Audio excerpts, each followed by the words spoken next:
Many mothers have heard that it's bad to introduce a pacifier to their baby if they're planning on breastfeeding. And, studies have shown that a baby may be less likely to breastfeed if a pacifier is introduced before they're well established with nursing. But it also depends on the type of pacifier that you pick. For example, if you go to the store and look at all the varieties of pacifiers, it can be a little bit overwhelming. There's tons of different types. There's ones that have like a little bulb on the end, and those are the ones you want to steer clear of, especially in the beginning while you're trying to establish your milk supply. You're essentially putting in your entire your breastfeeding order for your entire breastfeeding experience during the first 2 months of your baby's life. So it's best to just eliminate certain factors that might potentially affect it. If a baby sucks on one of those pacifiers with a bulb on the end, the theory or thought is that it could potentially make them lazy suckers. And what by that I mean that when they suck on a pacifier, that bulb keeps it in their mouth so they don't have to work really hard to suck. And when we put a baby at the breast, it's hard work. They have to really suck and work for their food. When you latch a baby onto the breast, they have to suck for sometimes a good 30 seconds up to minutes before the milk lets down. So they have to keep sucking to stimulate that letdown. Then once the milk lets down, then you'll hear rhythmic sucking, and they suck and swallow, suck and swallow.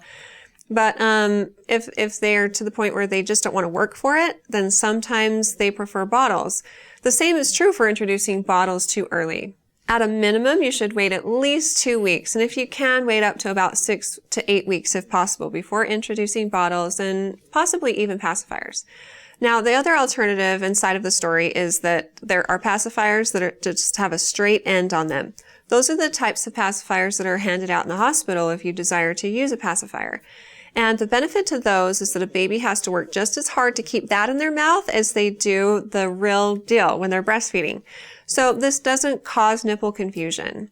Also, the American Academy of Pediatrics says that there have been studies to prove strongly that if a baby sucks on a pacifier, then it can decrease the risk of SIDS.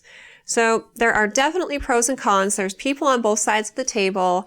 Being a mother myself, I have one child who didn't use a pacifier no matter what I tried because I wanted her to use one. She wouldn't. And then I have a son that just loved it and really took to it. And there's pros and cons because you can kind of pacify them in public if you're not in a place where you can nurse them when they start crying. But there's going to come a day when you need to get rid of the pacifier. And the American Academy of Pediatrics recommends doing this between 1 and 2 years of age so that it doesn't affect tooth development or language delays. So again, pros and cons on both sides of the table.